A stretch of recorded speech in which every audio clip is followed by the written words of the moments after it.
Hello, everybody. This is Lucia Crista. I'm the Managing Director of European Integrated Projects Romania, and I will be your moderator today. Personally, I have been involved in CIVITAS program since its beginning, 2002. This was a really very interesting journey for me personally, and today it's all about the journey of 3 CIVITAS demonstrations projects: PORTIS, Destinations, and ECCENTRIC. Thank you very much for joining us in such big numbers. I'm looking now at the numbers of attendees, and my colleagues announced me that we have almost 200 people online. And these are not only from Europe, they are from all over the world. You know, we have people from North America, from Asia, and from Africa. It's impressive for this conference, don't you think? You may want to know that this conference is arranged and technically supported from different countries. I'm personally now in Italy, but my colleagues are helping me from Romania, from France, from Belgium, from Sweden, and from Greece. So this is a true European event. But let's not go into many details and start the event today. And can I ask for the next slide, please? Yes, and my colleague started with a bit of housekeeping. Let's try to do. We all are used now to work online, but each conference, each let's say digital platform has some rules. Now you will communicate with us. You are muted at this moment, but you'll communicate with us through the panel of questions. You will find them on the right hand side. If you want to hide the control panel, just press the arrow pointed towards the right on the screen. And my kind request to you, put questions, as many as you want, and reflect the project that you want to have the questions answered. Put destination, eccentric, or PORTIS, or if you want to do any other type of questions, put into any other part or any other panelist, please put all. I will try to take some questions, and the rule is, if we do not take the questions today, we will contact you later with the answers. Now, Luisa, next one, please. Thank you very much.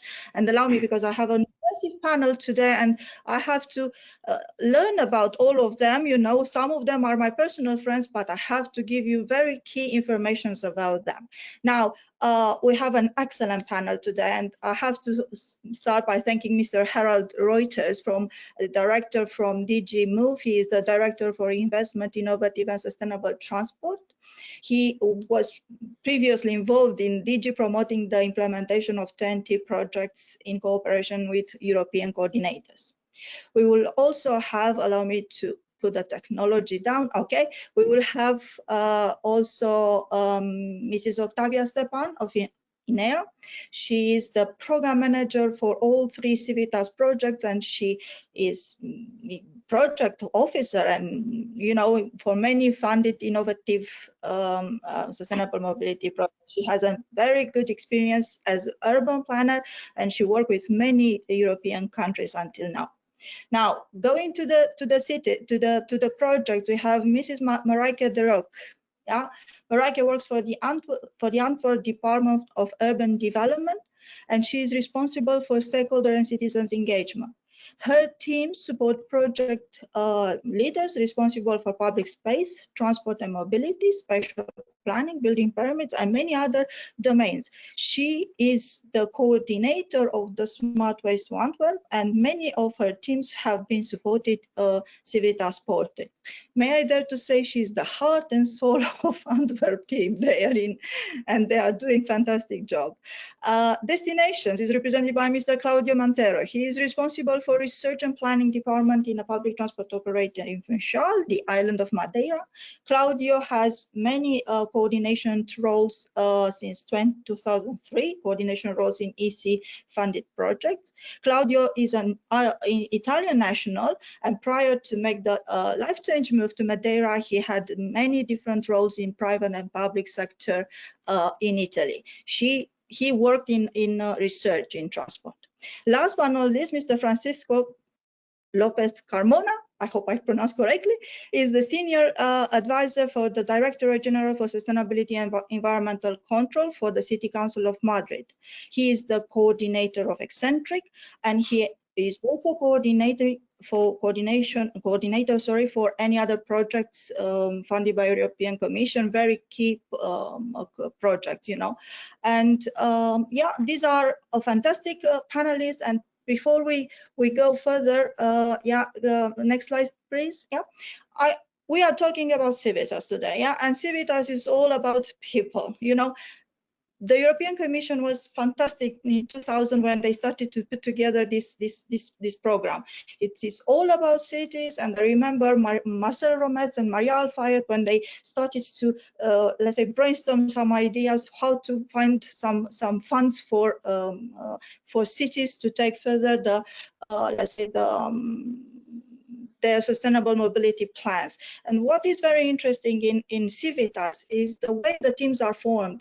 We have many type of actors here. We have practitioners, measure leaders, we have site managers, they're responsible for, let's say, driving the sustainable mobility in the cities. We have academia and research institutes that are trying to understand how to take and what is the impact of the measures. We have disseminations to try to coagulate and to streamline a certain message about sustainable mobility to the stakeholders and citizens.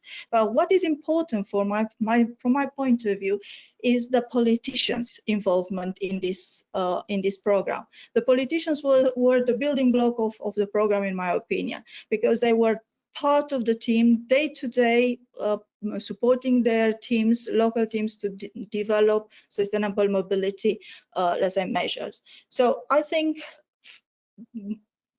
having political advisory committee, it's a very interesting, let's say, body that was a very good, let's say, communication and partner for European Commission. And I'm looking now at Herald to try to think how was this journey, how was this communication with political advisory committee, and how they have helped you to shape future, you know, plans and programs for European Commission.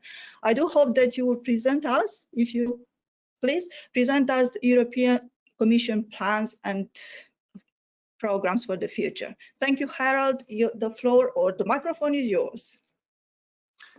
Thank you very much. You hear me well, Lucia? Perfect. Okay, thank you. Ladies and gentlemen, it's a pleasure to be with you here this afternoon. And it's a great occasion to speak to you on the developments, what are taking place right now on sustainable mobility in European cities, what are our future plans and expectations. And I think the timing is excellent, because we are right in the critical moment of setting into place the budgets for the next year, so also on the research side, but also or planning of many cornerstones of legislation, and I will come to that. But let me start in the next slide by taking the point of departure, which is, of course, our Green Deal that has been put forward by the new Commission under the lead of Ursula von der Leyen, which is in fact an invitation to everyone to participate on cutting, on the one hand, the emissions, but on the other hand, to create also jobs and boost innovation. And this is particularly also true, of course, for transport, because there we really have to become drastically less polluting, and in particular also in cities. And we cannot achieve that without a real combination of measures that address at the same time the emissions, but also urban congestion and improve public transport. So the roadmap that is given by the European Green Deal is really key. It's at the heart of this new Commission, and it is what we are going to work on for these 5 years. The next slide, please. And we are going to do that, of course, not departing from nothing. I think, Lucia, you have pointed out rightly so the work that was put into motion by Marcel and by Maria 20 years ago, and that we have now a very rich, I would say, founding ground with these guides that have been put in place and renewed in 2019, which were delivered at the conference in Graz, end of 19, and which of course are our backbone of the work that is lying ahead of us.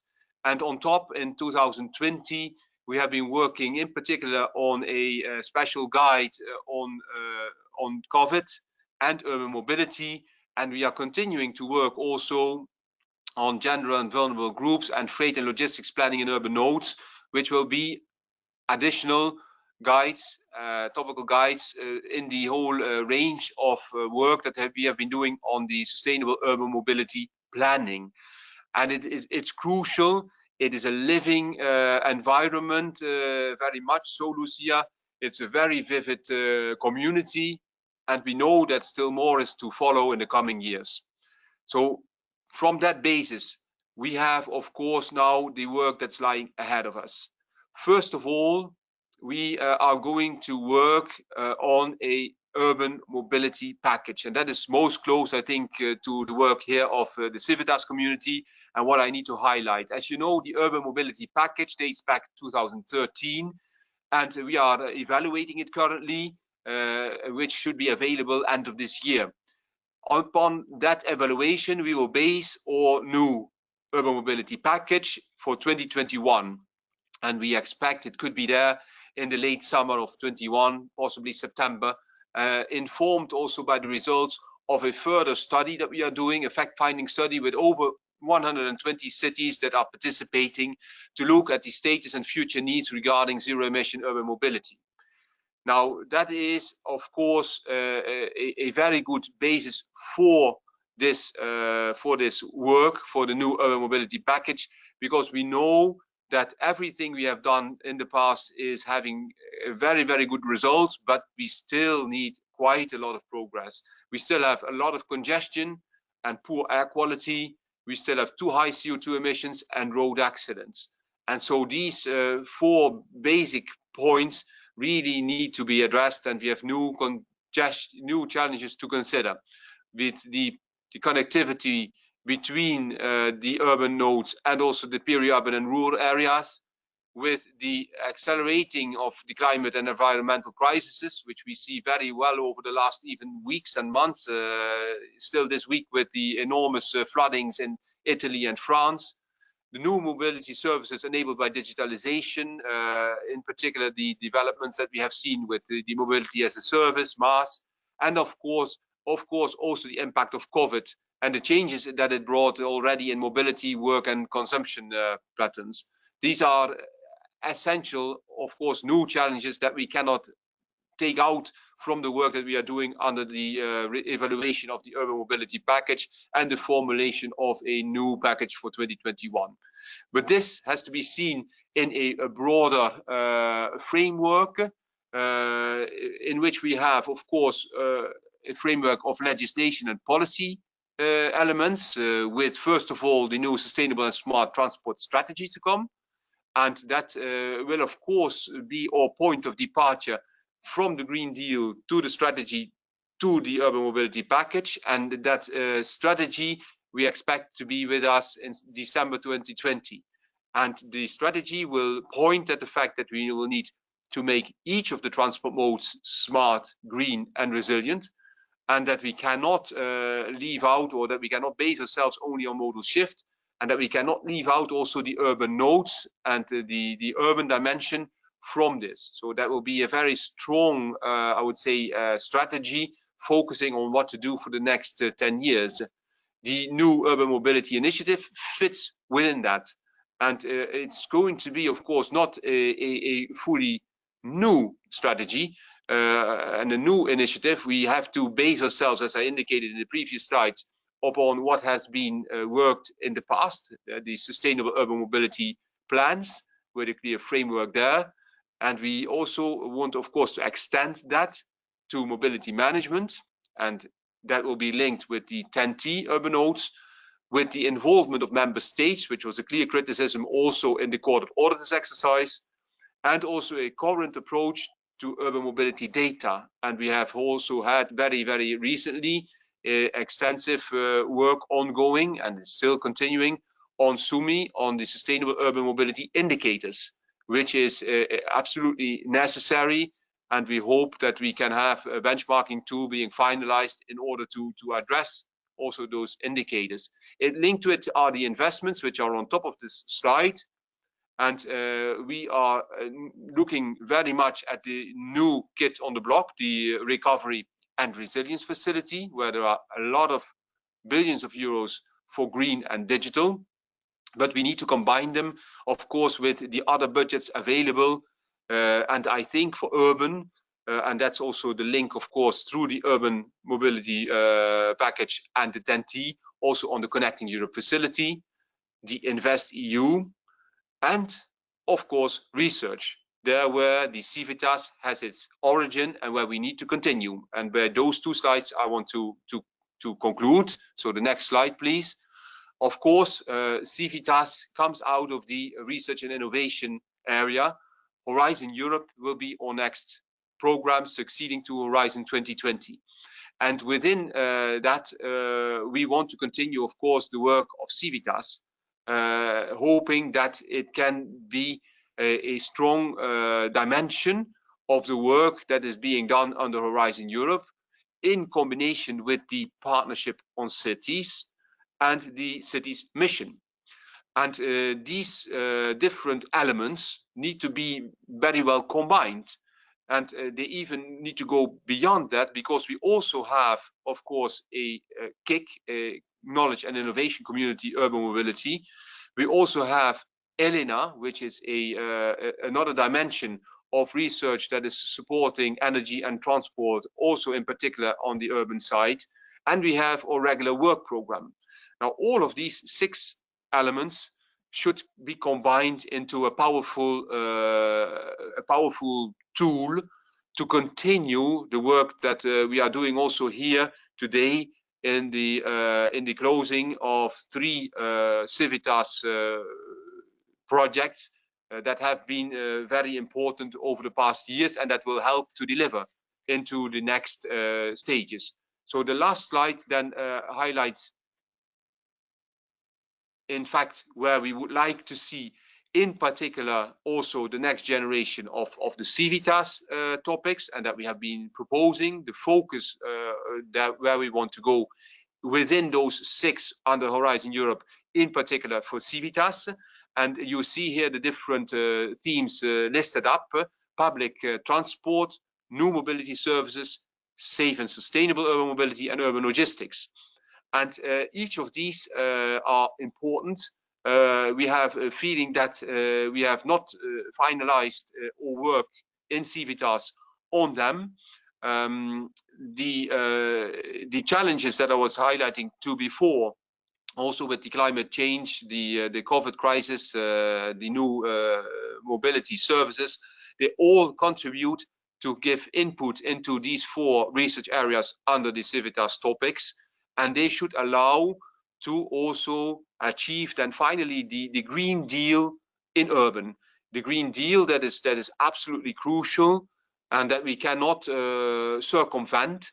It is not something that we can question ourselves about. The Green Deal has a very clearly laid down climate target plan that was published on the 16th of September, -55% at least by 2030, -90 by 2050.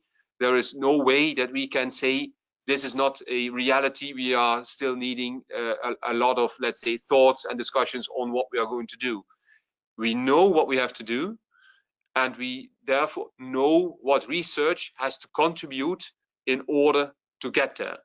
And then I would say the specific for me personally in the coming years will be to combine this nicely into the policy areas and into the funding and financing that is available. And I think cities will hugely benefit from being in this framework like you are within CIVITAS, because it's not only a top-down, it's also a bottom-up exercise, and we combine the 2 together in order to achieve that overarching goal. I thank you, Lucia, for the hard work that is done. I thank also the 3 project promoters that are going to speak. Octavia, of course, for her relentless work on all of these projects. And I wish you very fruitful discussions here during the day. Thank you very much, and good luck.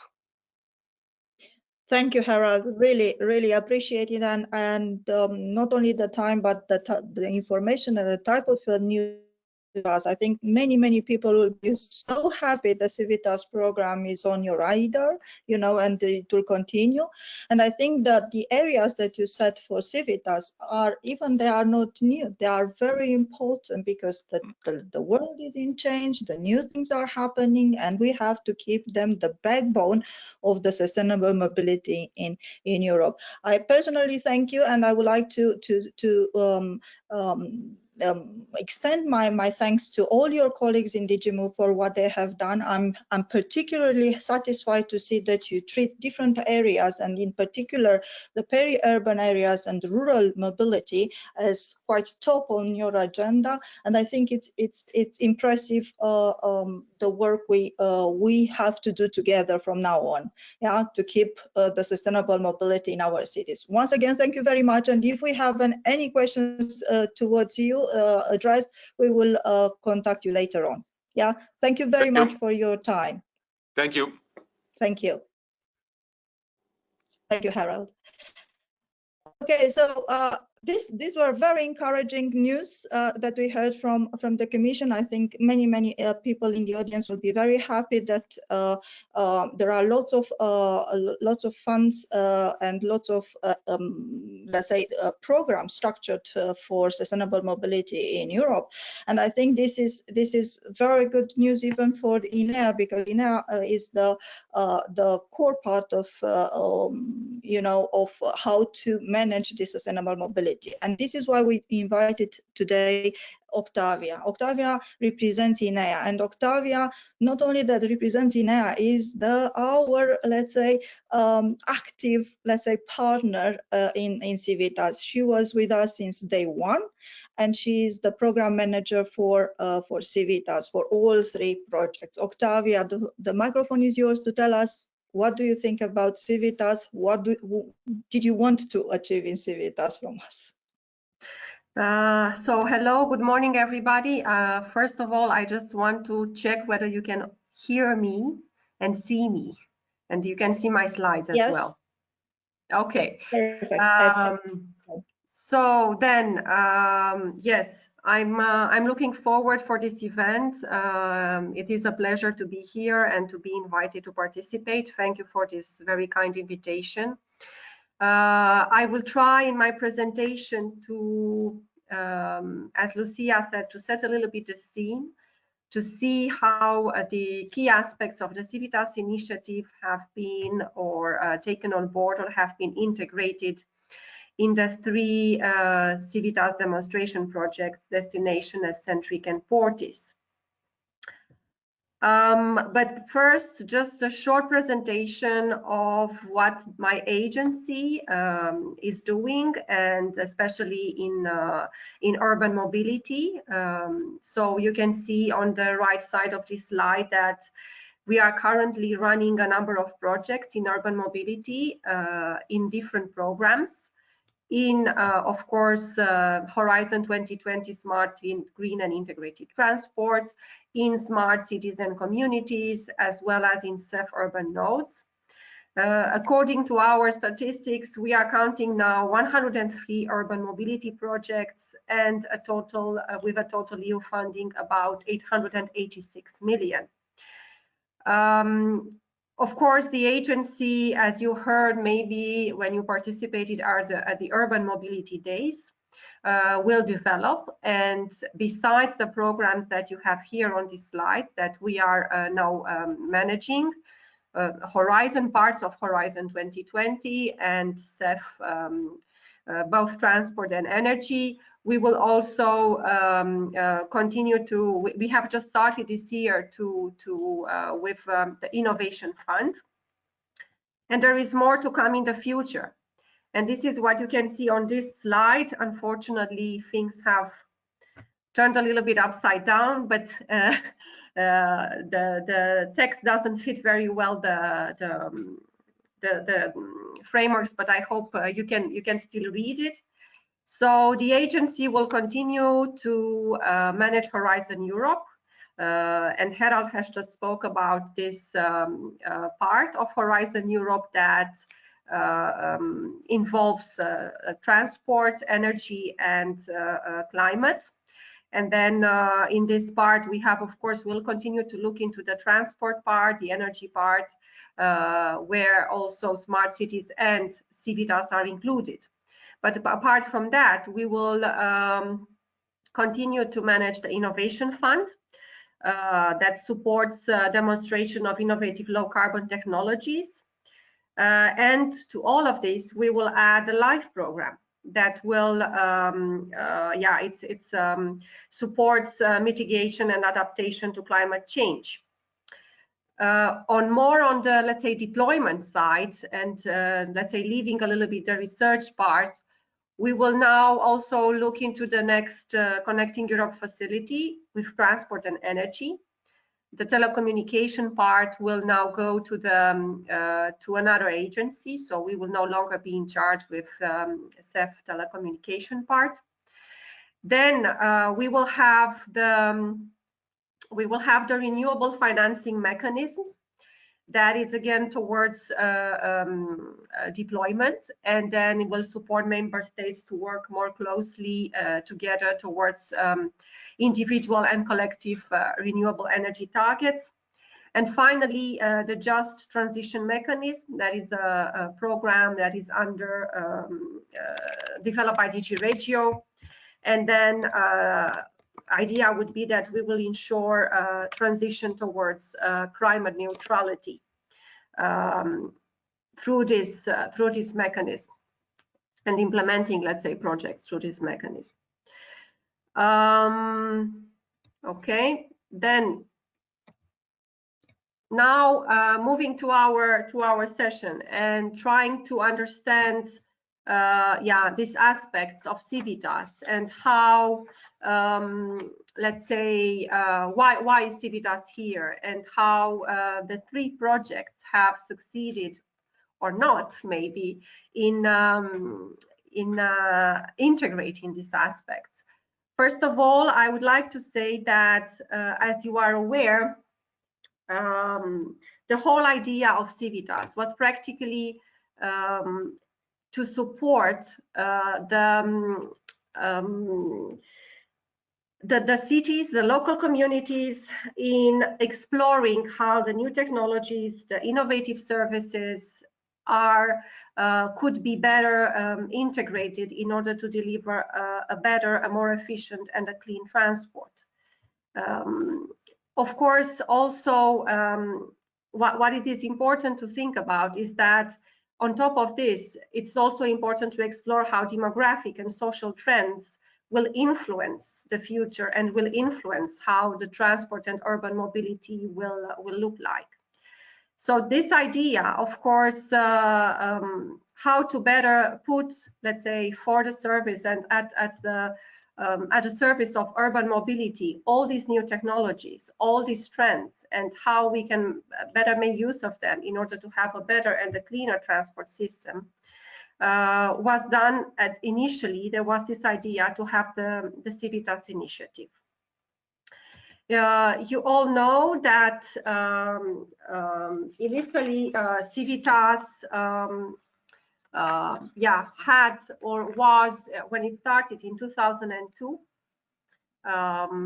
Sorry, one second, because I seem to have a small technical problem. I'm sorry for that. But yeah, so initially the CIVITAS initiative was not in fact a research initiative, was directly managed by DG MOVE, and there were mainly only demonstration projects. Then later we added to that research and innovation actions, research projects. This started with Horizon Europe. And for the moment, indeed, we have the Living Lab projects, destinations, PORTIS, ECCENTRIC.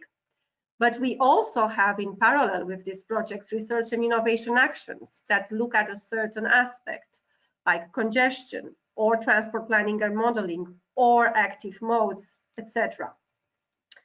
In this slide, I would like to show you how practically the CIVITAS initiative has supported a clean and a better transport in cities, and also has supported the policy objectives. So the CIVITAS initiatives in the projects, through the projects, has developed solutions and measures in more or less all these fields that you have here. Maybe there are some that I'm missing. These are the 7-10 category and thematic areas that CIVITAS is working in and that is looking at. So you can see how the projects, through the measures and these 10 thematic areas, have contributed to the achievement of the policy objective and targets. First of all, the transport white paper, where we have, let's say, clear targets for urban logistics and to the reduction of the conventionally fueled cars in the urban area. Then, of course, we have the urban mobility package that also Herald mentioned, that is now currently under revision, and that actually looked at and aimed to build a stronger cooperation between different policy levels to deliver on sustainable urban mobility, and having as core the SUMS and with a good emphasis on multimodality. There are other, of course, policy objectives as well. But then on the one hand, we have, let's say, this arrow that leads from the projects and their results and the measures and solutions in order to respond and to feed into the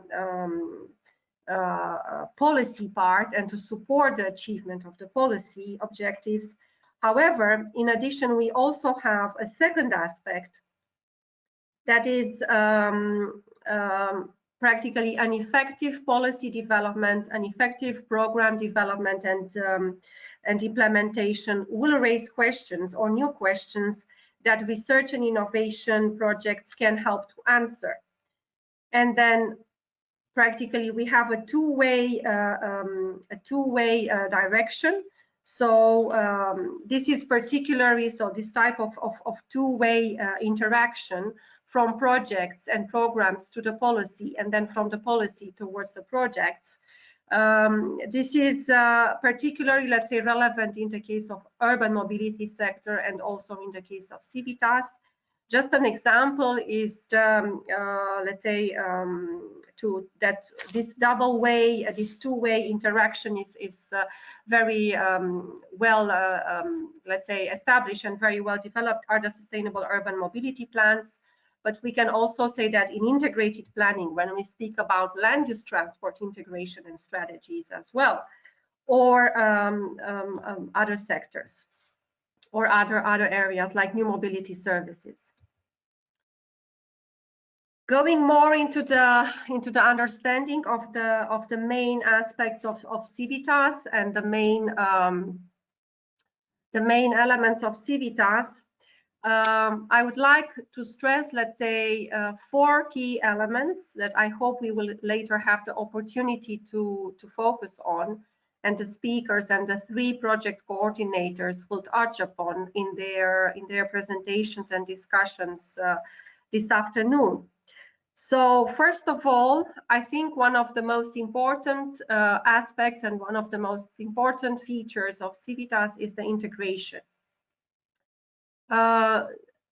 Integration in the sense of not only focusing on integration of the measures and solutions and acceptance practically at the local level, but I'm speaking here about the complementarity between the measures and how these measures reinforce each other.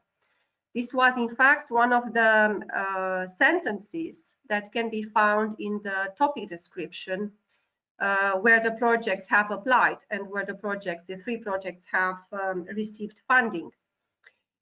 So it is important to stress that not only with one measure, for instance, development of public transport service or having public clean fleets or purchasing electric buses will help to deliver and will help the cities to achieve the results and to achieve a better sustainable transport. It is by complementing and reinforcing these measures with measures in active mobility, in urban logistics as well, with shared services as well, car sharing, carpooling. all of them together will contribute to achieving a certain level of efficiency, satisfaction of transport in an area, in a living lab. So it is important to stress this aspect. Then another element related with integration that I would like to talk about is the fact that, and maybe related with the previous one, is the fact that we do not have a one solution, a one size fits all element. We cannot apply again across the city the same solution. There is one thing that is happening in the city center, another thing that is happening in the immediate vicinity of the city center, in the core, and then another situation we have at the periphery. So I think in CIVITAS, what is also very important is that cities have been learned and have learned how to develop the measures that fit the area, the urban area. So it's not that we can answer a problem and the problems or the issues and the needs of the mobility area with only one solution. We need to integrate and we need to adjust according to the area and the situation. Then another important aspect of the CIVITAS initiative that I think it's important to stress is the capacity building. This initiative offered local practitioners the opportunities to learn about innovative transport from at first hand. It is peer-to-peer and it is an excellent exchange. And related with that, it has helped to develop locally, but not only at local level, between, let's say, cities, between the Living Lab, at new cooperation models. So it supported the development of new cooperation models. Departments or institutions that before were not working together are now within CIVITAS demonstration and within a CIVITAS Living Lab supported to collaborate and to work together in order to achieve and to deliver certain results. Another important element that is innovation. So regarding innovation, we should say that innovation, let's say, should be understood in a different way in CIVITAS or in urban mobility in general than we understand it in, let's say, perhaps in more technological areas or in the more technological fields. It is generally determined. We may see many cases where we have, for instance, in Ruse or in Constanza, measures that have been implemented for the first time now, and they are not, let's say, we don't see them as particularly innovative because we know that they have been developed and implemented with successful results in other cities. However, the fact that this measure is adapted and implemented for the first time in a local site, this generates a new structure, a new way of collaboration, and practically from the urban conditions that are institutional, economical, or whatever. So from this urban context, there is, let's say, the innovation element results from this adaptation to the local context, and innovation somehow it's accepted, and these transformative measures are accepted as long as they really tap into the local values and to the local culture. Finally, another important element of CIVITAS relates with replication. I can say that it is very seldom that we can actually take a solution that was implemented, for instance, in Turku and replicate it in Turku. I'm thinking now about MAS, for instance, in Turku, and that this can be directly replicated in another city, following the same steps and following the same receipt. This is not possible. So cases of copy and paste and direct replication are very rare. And again, adaptation to the urban context is very important, and into the local context. So I'm reaching towards the end of my introduction for setting the scene for today. I would like very much to hear about today about the 3 project exploitation plans, and yeah, what would you like to do with all your results, with all your solutions and measures. I would like to hear about innovativeness of each solution resulting from your project, and yes, how this can be further replicated, scaled up, or roll out beyond your living lab, before the living labs, and also beyond the end of the project. And of course, it would be interesting not to know only your success stories, but also the barriers, obstacles, and challenges that you have encountered when you move towards this replication or scale up, and of the solutions and measures that you piloted or tested. And then why not, it would be interesting to hear what are your views about the necessary conditions or the prerequisites that should be in place in order to have a successful replication, and in order for other cities to be successful when replicating your measures and solutions. So this is all from my side. Thank you very much.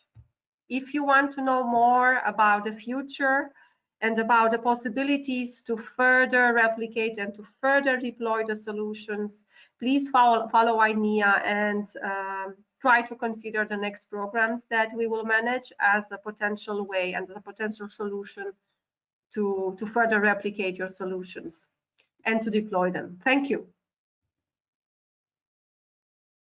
Thank you, Octavia. It was very interesting, your presentation, and I personally like very much how you managed to know all those little areas and how they are integrated. There's like little pieces of puzzles, and it's not 100 pieces, it's 1,000 pieces from my point of view. So you still know where are those pieces. Well done for you and for all your colleagues in INEA for this, and good luck with the reorganization, and this very let's say is very interesting and it's very difficult for you, but it's a nice challenge to take on board. Congratulations, and thank you very much for the questions you put, at the end. In fact, these are the areas that we want to touch upon today, and I will invite, if you allow me, the other colleagues, Mareike, Claudio, and Fernando to join us, and I would like to start a discussion between us.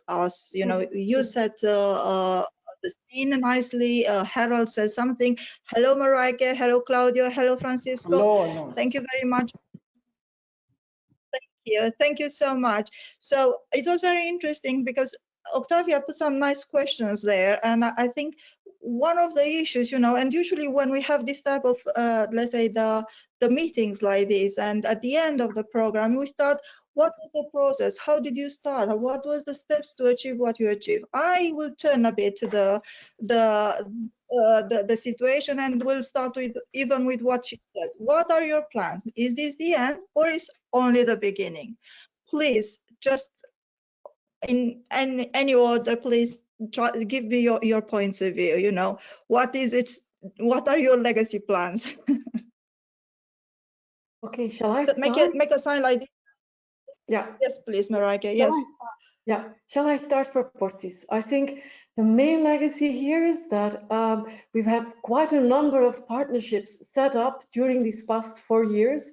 So especially because we are port cities, we are not in control of our transport and mobility in a sole way. So we really have to collaborate very closely with our ports, and I think this will be the legacy of PORTIS, that we have established in all PORTIS cities a form of governance which is sometimes hard because we are at different levels, but sometimes really has been very, very successful. And especially in Romania, I guess the instance of Constanța is proving that we've laid the foundation of a solid cooperation also for the future.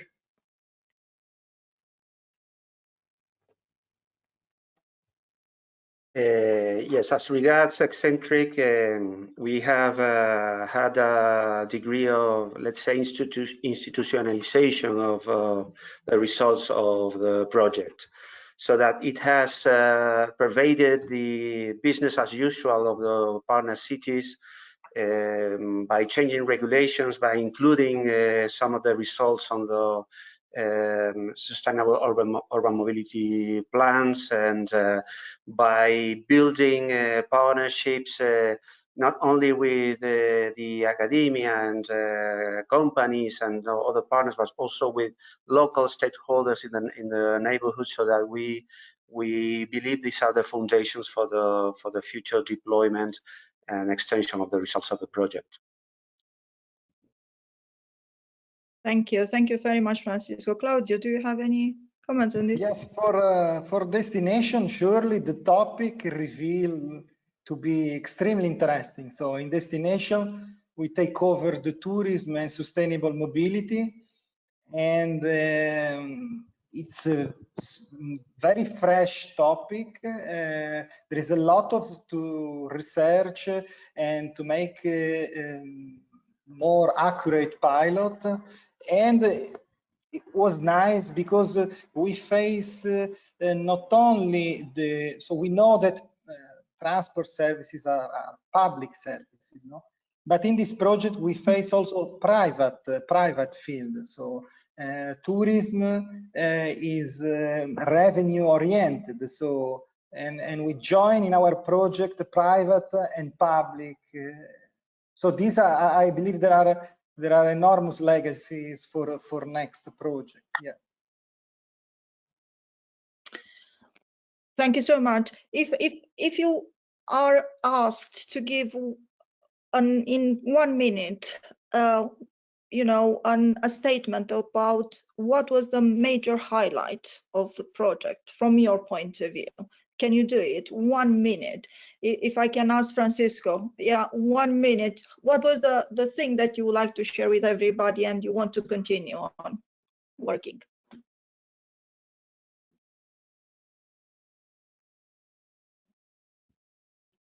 I can't hear you. Can you hear me? No. Then yes. As regards ECCENTRIC, I'd say the major highlight is that the sea is very huge. We have all kinds of work lines towards sustainable mobility. So we develop a set of successful experience, other not so successful, and the lessons that we get from these are going to be very helpful for all the partners, and we expect that from other cities in the future. Mm-hmm. Claudio, what about you from destination's point of view? Yeah, what do you think it was the highlight? I would like to focus on two aspects. One is human resources and the other is financing. So for the human resources, I believe we end a 4-year project with better civil servants, better citizens, better tourists. So the project explains us how to work in a step-by-step approach. So I believe that teach a lot.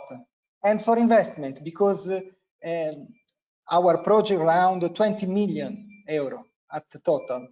And in total, our project attract almost 19 million of external investments, private and public.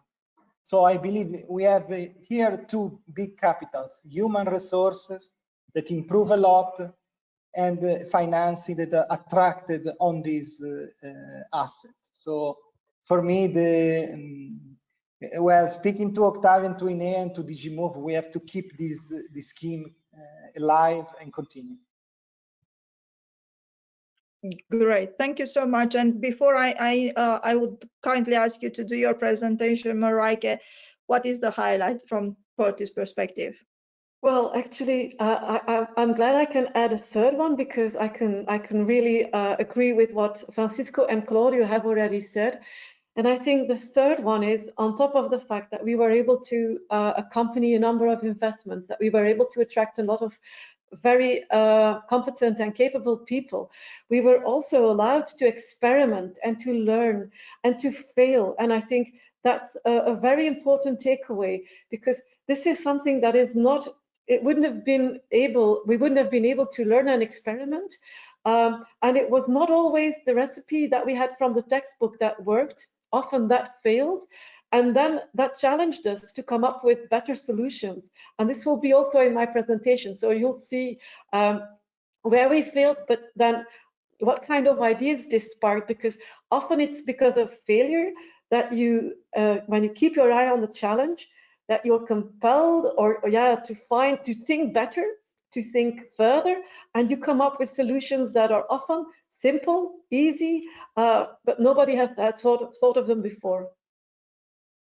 Yes, I totally agree with you and with what you said. I think we saw in all rounds of CIVITAS how the investment of European Commission in certain cities open up the doors for other type of investments, you know, either local or national or even European, you know, further European investments, you know, from other type of funds. And I really like that you mentioned these failures, because I've been personally involved in a project a few rounds ago, and one measure was considered failure, but in fact it was a success, you know, because it allowed, you know, from CIVITAS perspective, it was a failure because it didn't meet the objectives of that measure, but it rolled out a higher level, you know, program at local level, and in my opinion it was success. I think this is a very important aspect that you mentioned. Can I invite you, Marijke, to present PORTIS for the audience, and to the audience, to the general public, to the general audience, I invite you to put questions. We have excellent speakers and they are full of knowledge from all the CIVITAS projects that they are presenting. Please put any questions if you want to interact with them. Marijke, I'll leave you the microphone and please.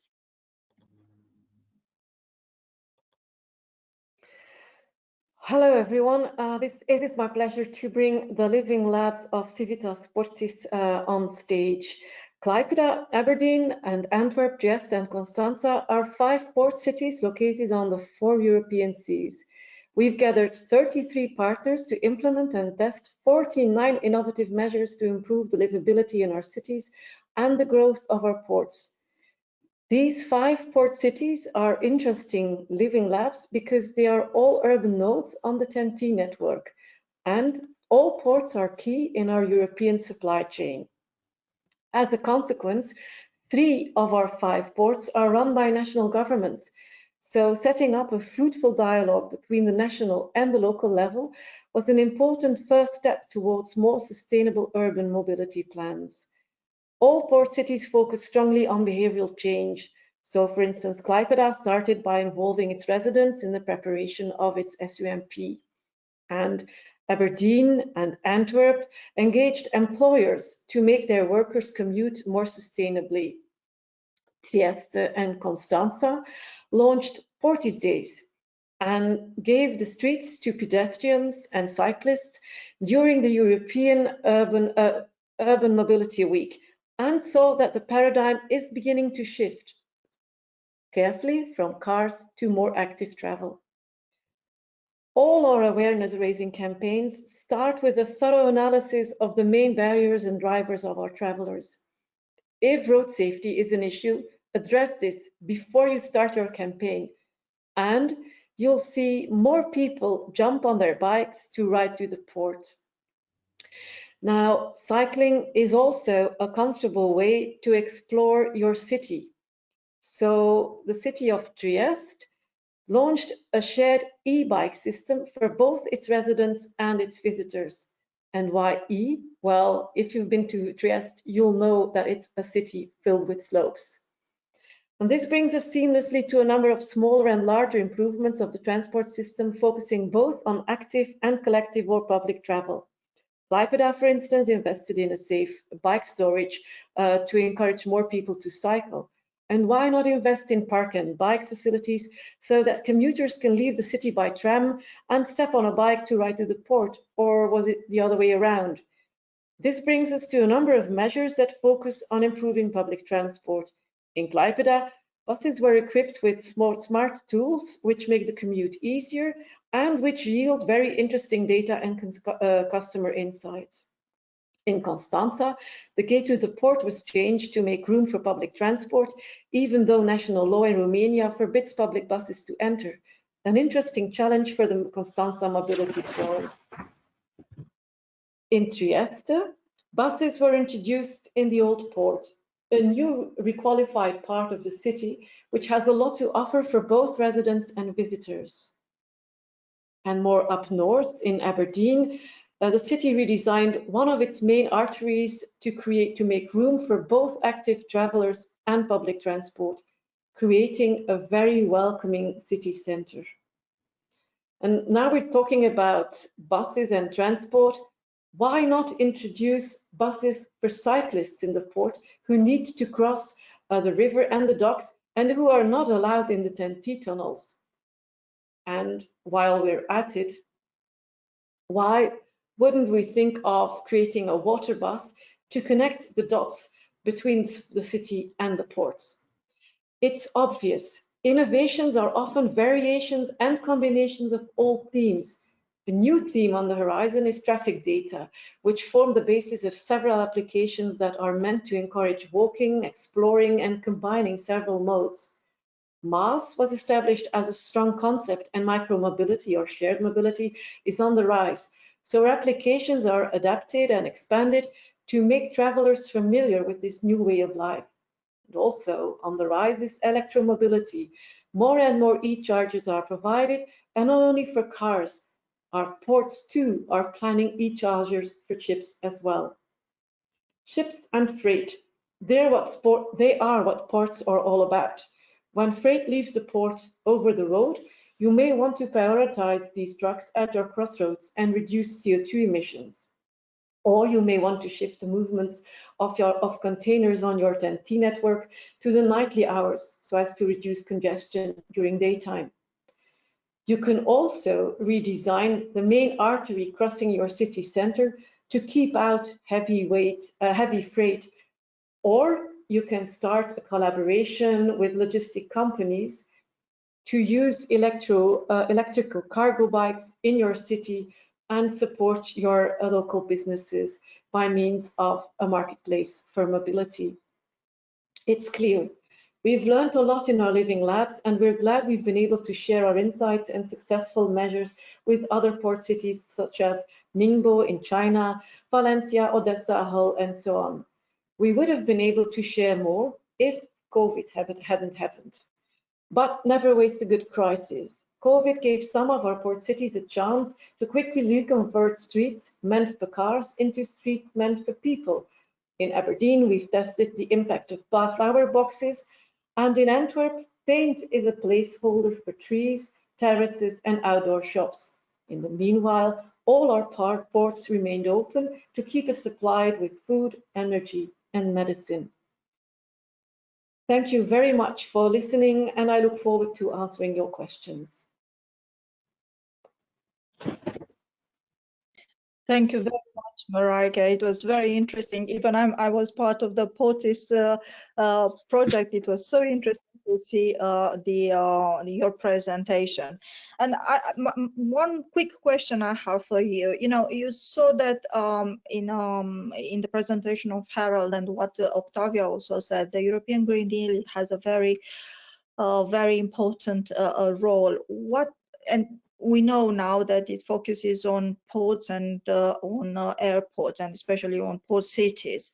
How important do you think it was PORTIS for taking on this type of aspect? I think it's very, very important, because we've learned that there is more going on in the interaction between ports and cities than only transport and mobility. There are quite a number of other connections we can also make, because ports are also places where you have a lot of industry and activity, which means that there is a lot of energy being used, but also energy produced. So there's another link that you can make between ports and cities. And then, of course, there's also the economic kind of bond.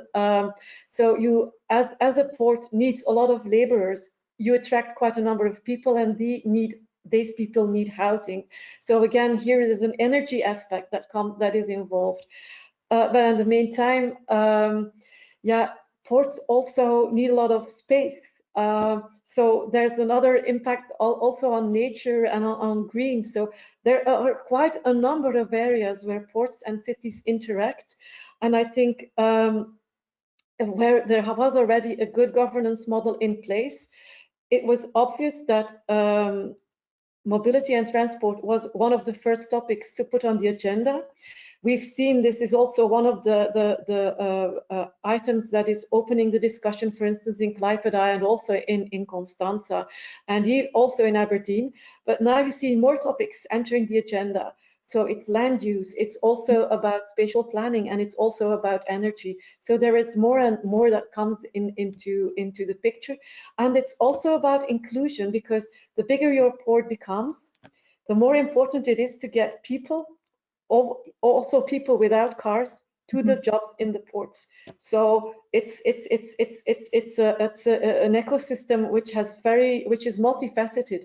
And this is what we've learned also within Portis, and when we look at several port cities. Very interesting. Thank you very much. And we have received the first question towards you for Portis. You know, if we and partially you replied, if any of the Portis cities set up any micro hubs or multimodal consolidation centers. You know, is this aspect between the let's say the cargo bike uptake or any logistics aspects, you know, and how were the issues, you know, the actions taken in place, especially in the governance. But I think you have explained a bit of this question. Yeah, I'm afraid in none of our cities we have really what we call city logistic hubs. We have a few on the private, deployed by private companies, but we don't have any governmental city logistic hubs. And when you look at the ports, yeah, they're a big hub, multimodal hub in themselves. So especially when you look at, for instance, the port of Trieste, there you have a big multimodal hub where goods from ships are loaded onto trains. When you look at the port of, for instance, Antwerp, then the goods are loaded onto trains, onto barges, and onto trucks. So it's quite yeah, you have a multimodal aspect there, but it's the port itself. It's a multimodal hub, one way or another. Thank you so much, Marijke. Can I invite the other panelists to join us? Claudio, Francisco, and even Octavia. You know, we because Octavia mentioned about the innovation, you know, very much in her presentation, and how all the things are going on, you know, and practically innovation has been facilitated by CIVITAS to faster achieve the sustainable mobility. And it's a question actually for all of you. How do you turn? How did help? How CIVITAS helped you to turn innovation into solutions? You know, because this is what we want. You know, innovation it's one side of the equation. We want solutions, and in fact, European Commission in the end wants to see facts and evidence that you have done this innovation in place. And maybe you have to take on board a bit of what is actually the innovation from the perspective of your own project. So I will start with Claudio this time. Please, Claudio. Yeah, it's not simple to reply in very synthetic way. So, but first of all, I think we need to refocus a bit on the issue of incentives and regulation. No, we discovered in destination that incentives, the right incentives, are good for customers, tourists, but also for private companies, for hotels and transport providers. So incentives, but at the same time, we need brave regulations. So what we miss sometimes at local level, a homogeneous regulation framework that can protect cities, protect the historical city centers.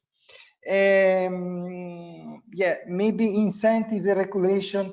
And also there is another topic which is relevant, is the technological platform. No, we all use apps, and we see social media that has so great power. No, the power of social media.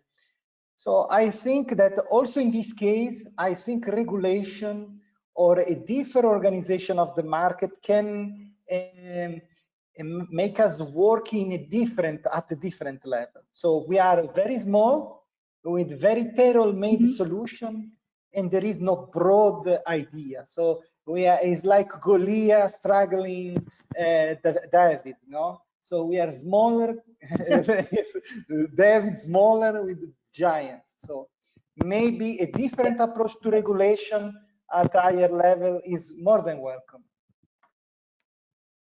Yes, thank you, Claudio. Interesting point. Marika, I wants to make a point, but I'll go to Francisco first, if you do not mind, and then I'm waiting to hear you. Francisco, what do you think? Okay, I think that the lessons that we've learned on this is that there should be a real arena of public policy with real interest behind that. You can only get stakeholders to participate in innovation if they have some problems they want to address, if they have some, in the case of companies, some business opportunities they want to pursue, and so on.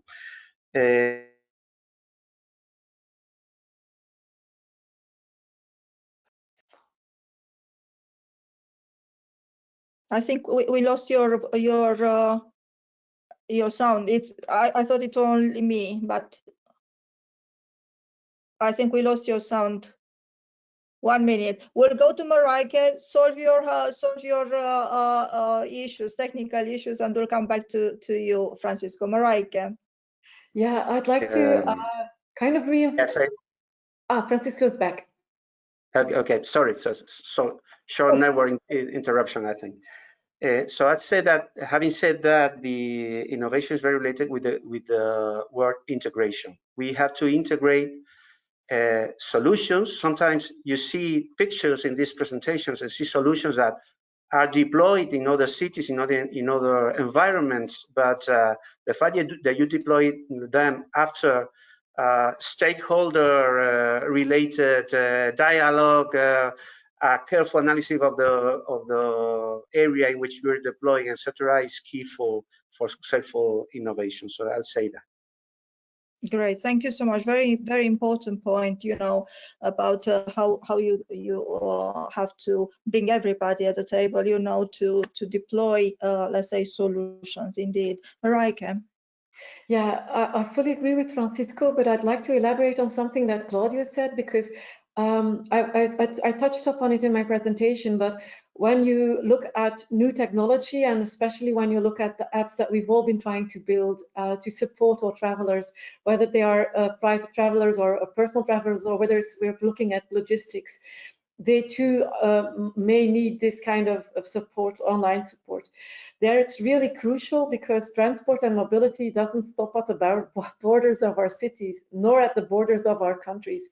That it's really key that the European Commission helps us in making standardized agreements around the way that data and services are interchanged, because otherwise it's both on all sides. So whether you're a private company engaged in mobility offers, or whether you're a logistic company, or whether you're a retailer or whoever, or whether you are a GPS producer, everybody needs the same set of data. And if everybody has different requirements, the costs for all these companies are incredibly high.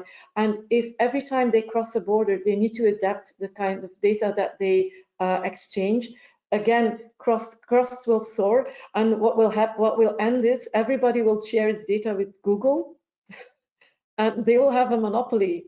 And I think this is something that we really need to avoid. And I think here, all projects, and not only the ones that we have around the table right now, but all should really try and implore the European Commission to help us in bringing a standardized set in this field, from from really up north up to the very south and from east to the west. So I think that's really key.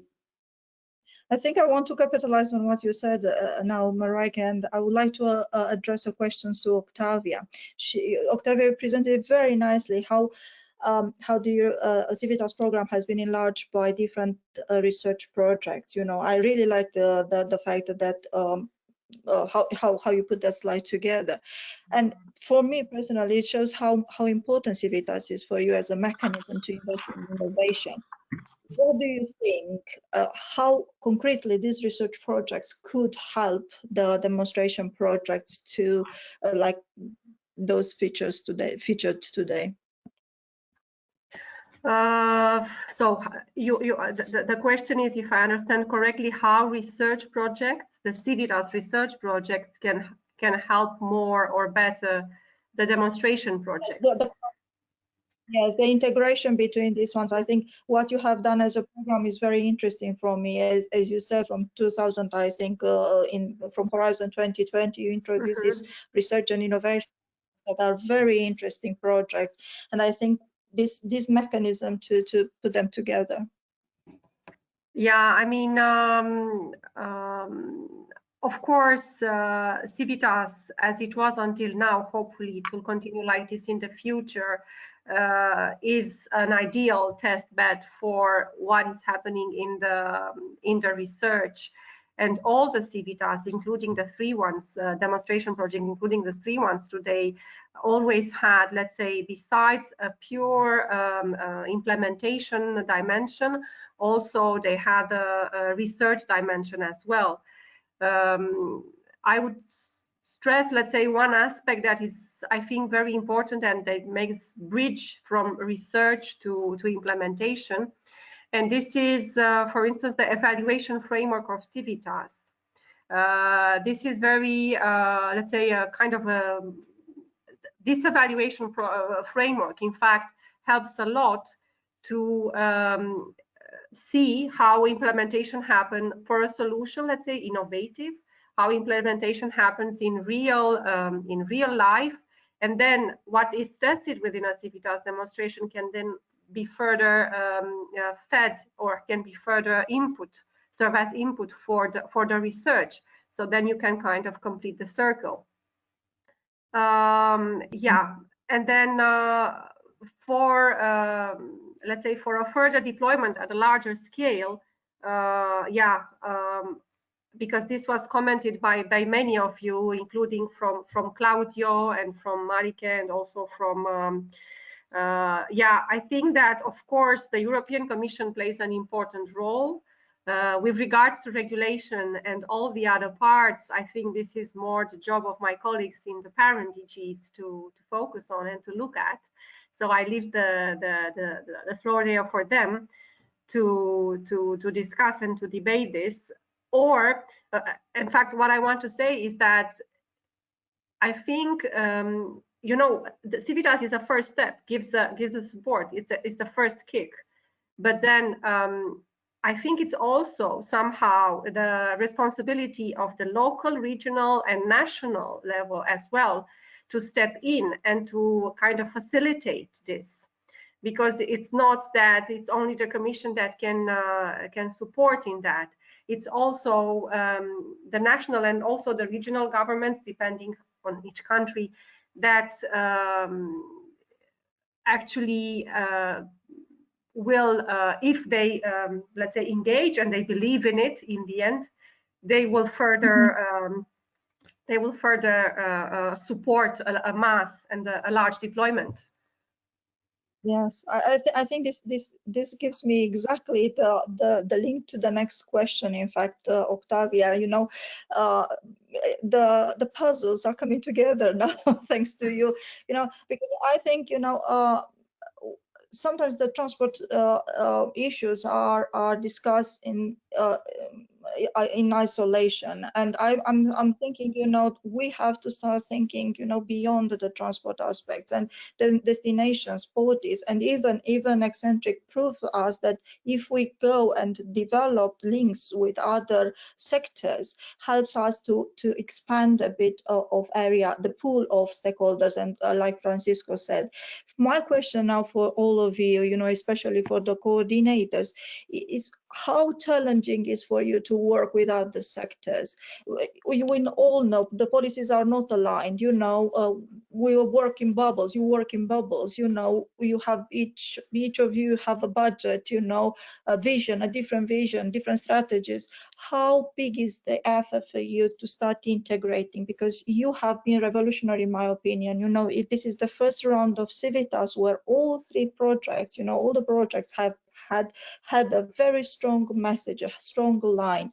So what is your opinion? How hard was for you to enlarge this pool of stakeholders that are not traditional for mobility or for transport? So yes, Francisco, please.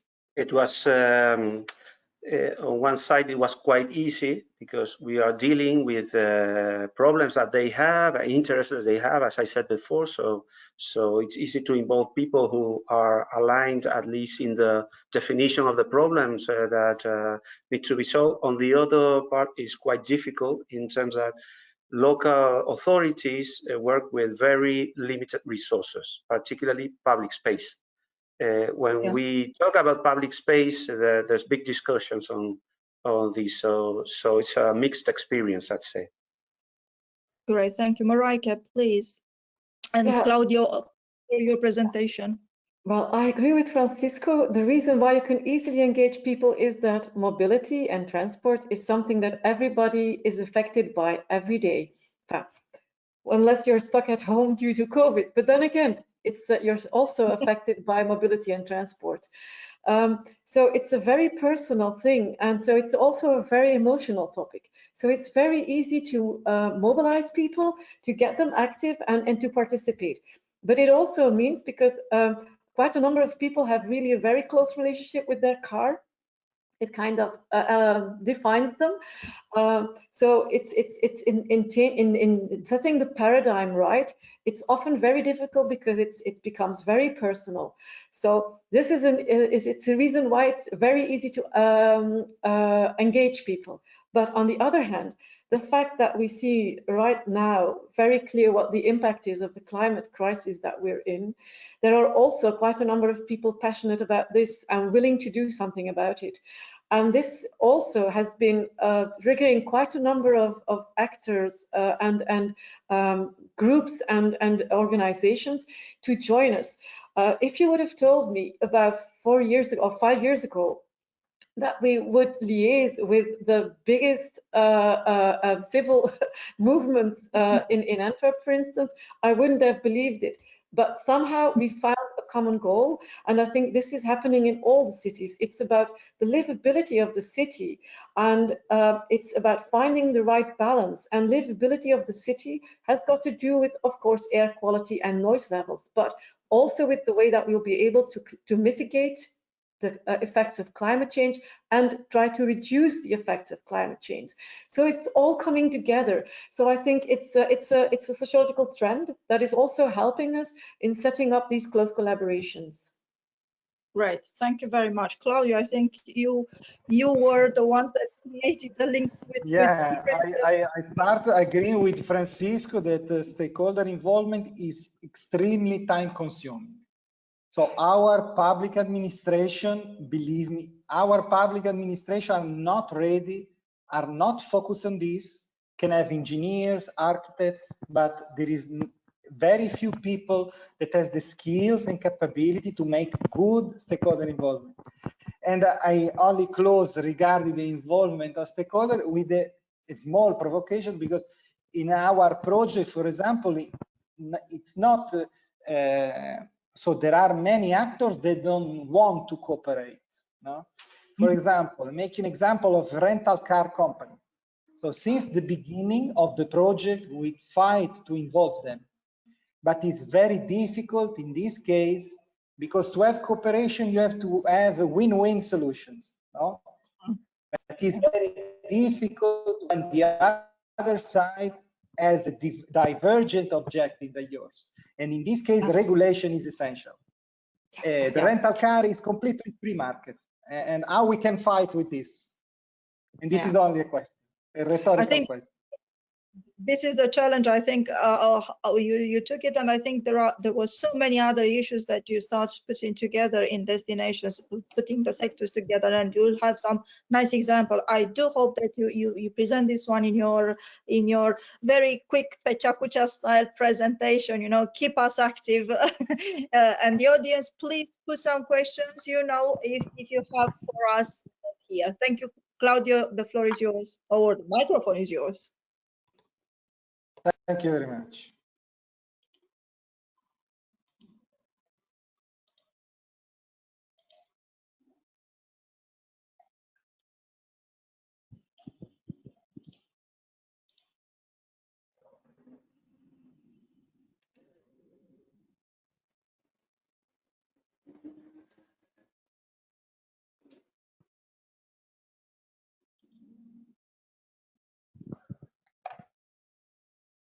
I think you have a bit of a problem. Matter of seconds.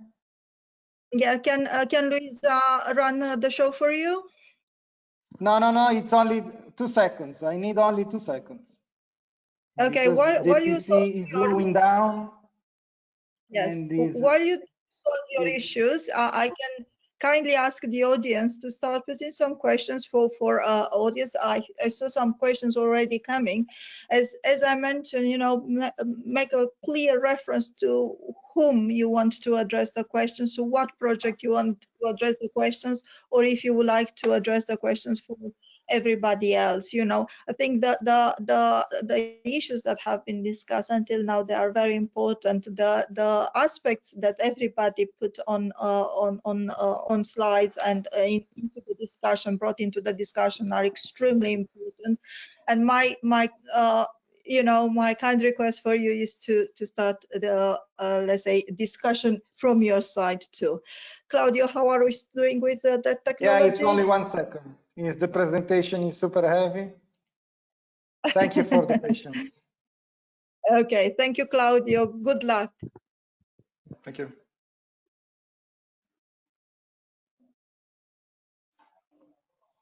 So I will speak about a fantastic project which is co-funded by the European Union.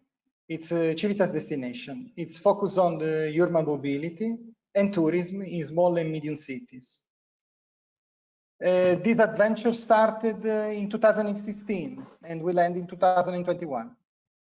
Well, CIVITAS destination is the story of 6 islands that decided to join forces together to test and pilot sustainable mobility measures to showcase how to move tourists to sustainable options and how to create innovative solutions that can change our mobility behavior before, during, and after. Living in an island is difficult. It's a challenging condition, and after it affects how we live and work in such a unique place. And here there are extra challenges we have to take over. And one of these is seasonality. In Ireland, sea and land depict wonderful landscapes. Views like these are the most desirable for tourists. People are coming from everywhere to discover the unique places and post their best selfies in social media. The growth of tourism, touristic mobility, and dependency of private car generate externalities. So Ireland show incredible resilience in facing the challenges of providing sustainable mobility options. Higher costs, seasonality challenges, lack of resources, limited economy of scale are constraints Ireland address successfully. We are sure that European islands are the best laboratory for sustainable mobility and resilience. So the lessons we learn are condensed in different outputs. Here we have the platform of followers, several deliverables, videos. And after 4 years of working, we are surely better, more better people and more better civil servants. Well, one of the first the core aspect is the data collection and the involvement of relevant stakeholders that we spoke before. Tourists and residents has to join input to the mobility planning. Direct involvement of tourists in mobility data collection, in planning, implementation, and evaluation is essential to understand tourist mobility patterns and needs. And this is essential to tailor-made solution to real needs of tourists. Here, the bicycle showed a great appeal, especially with tourists exploring the city. Here, the example of Las Palmas with Cicicleta, the new system that was completely tailor-made to local needs of provider and customers. And this comes back to the essential input of tailor-made solution. Electric mobility was also a key aspect in our project. We brought with CIVITAS mobility in Ireland that never tested electric mobility in public transport, in logistics, in car use. And this is a way to make the transition to electric mobility. Strong technological support is also a must to allow public authorities to play their role as a regulator and for the harmonization of touristic mobility as a whole. Here are some of the examples we tested, like cameras and counting system, but political support at all levels is essential to make things happen. And we did it with our political declaration. Here we have Tassos Papadourakis and Violeta Bulc, the former Commissioner of Transport. So the support of politicians is essential. Involving young people in sustainable measure is also essential to change mobility behaviors, especially in school and university. We tested in 6 school mobility plans and it proved to be very effective. We test also in Retimno and Limassol.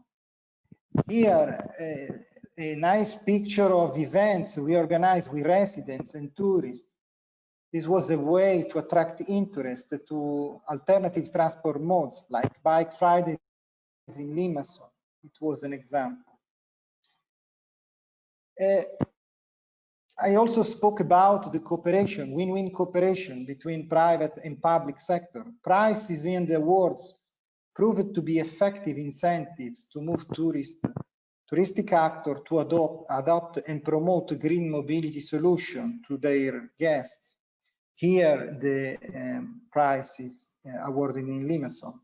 Clear, appealing, and focused communication is also essential to drive tourists to mobility options such public transport and shared mobility. The right combination of paper information, digital signs, posters are needed to focus to sustainable mobility. Cross-selling measures were also tested in several places in the consortium, and credit schemes proved to be a way to increase the satisfaction of tourists with combined product service. But above all, emotions in transport are important, and we must improve sustainable mobility options, adding always an emotional souvenir. Transport must provide not only merely mobility service, but a special and tailor-made experience, which is typical, creative, and unique.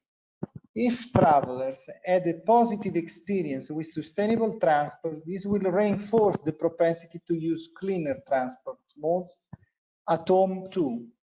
Such souvenir of the holidays will be kept, shared, and replicated with friends. So this is our challenge to make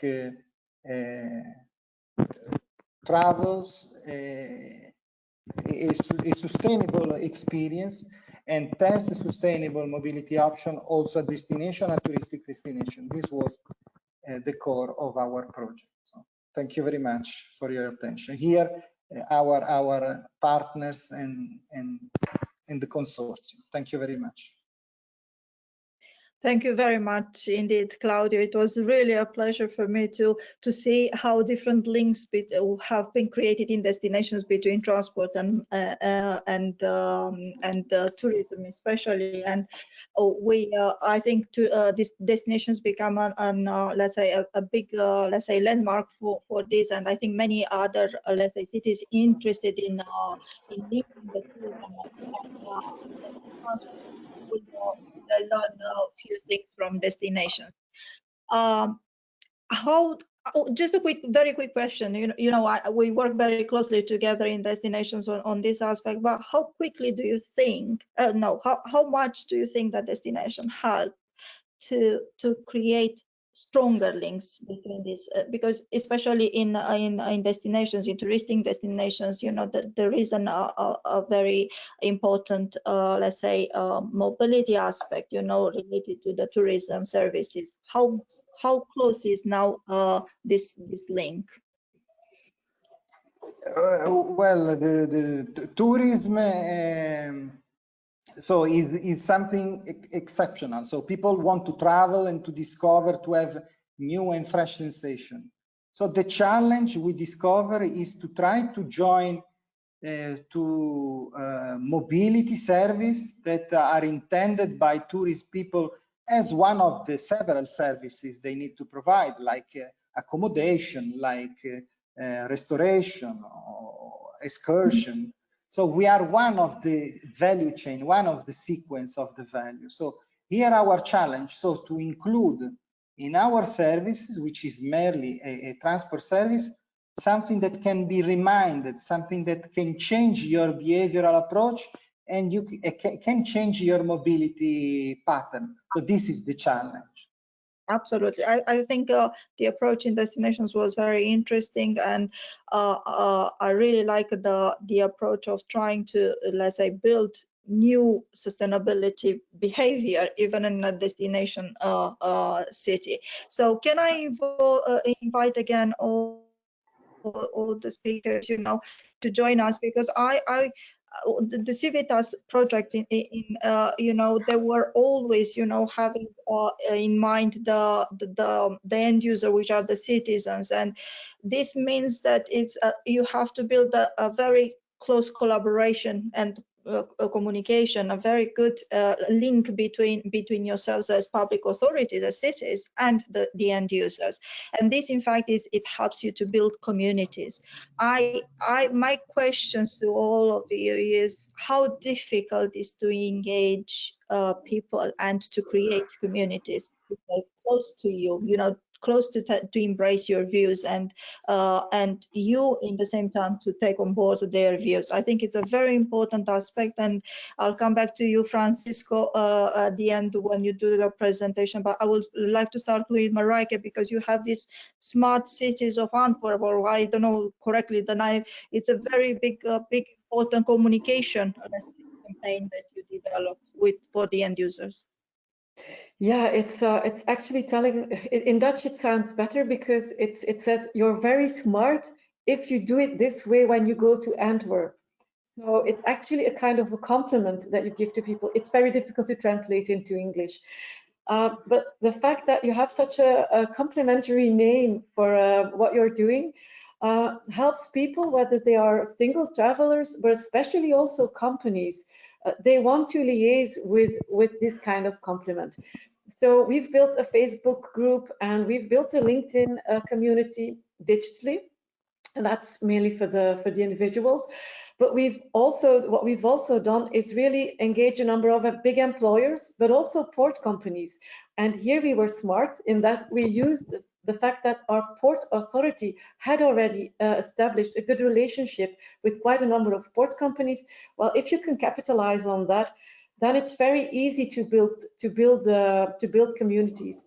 But it's one thing in building communities. The most important thing is in getting the community, keep it going.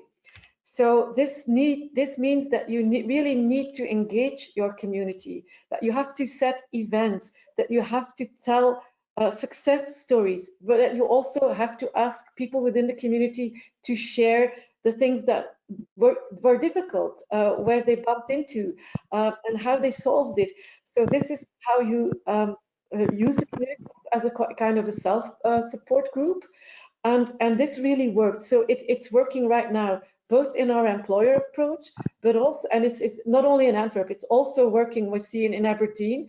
And we've also seen it's working in Klaipeda, and it's working in Constanza, and it's also working in Trieste, where you see that when you talk to the mobility companies or to the port, and you define common challenges, that you really stick you can really commit to each other to find a good solution, and this is I guess key.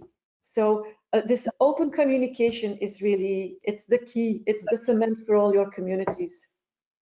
You are correct. I think in case of destinations, when you have let's say touristic destinations, it's not all about the communities, you know, per se, you know, the inhabitants. You have to start to think how to engage with the tourists, you know, in a proper way. So the challenge for you, it's more how did you achieve in destinations, Claudio?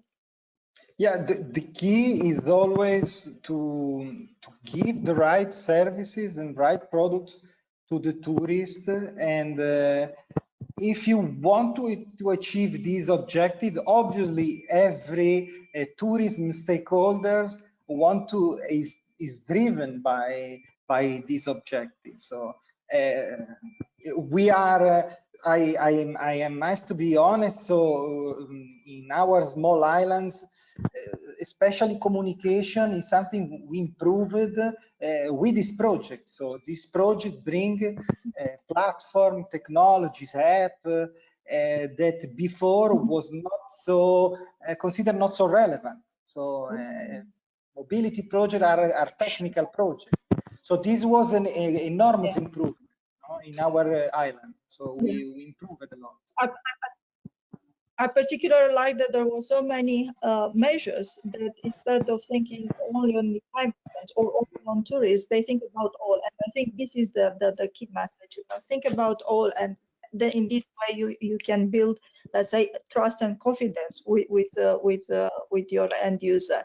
Francisco, I think you have done an amazing job in ECCENTRIC, you know, in building communities, especially in places that are not easy to reach or they are facing different problems. You know, what is your experience? What are the key issues that you want to share with us? And in this way, I invite you also to make your presentation.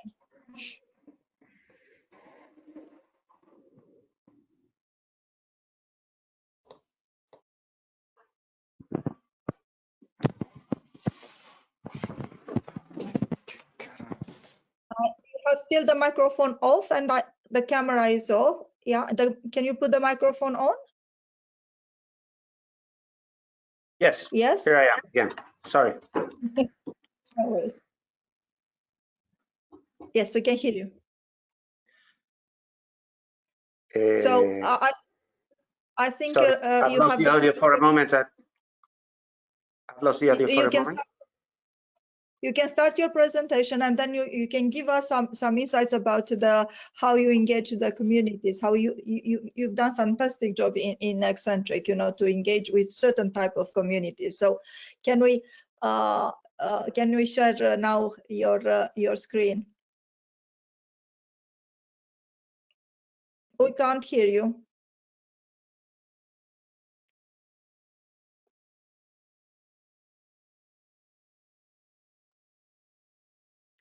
I'm not sure, Luisa, I can't hear Francisco. Hello? Yes. Can you hear me now? Yes, perfect. Yes, but now I cannot share my presentation. I think the commands of sharing. Okay. Can you hear me now? Yes, we can hear you, Francisco. I'll keep the camera on to say okay.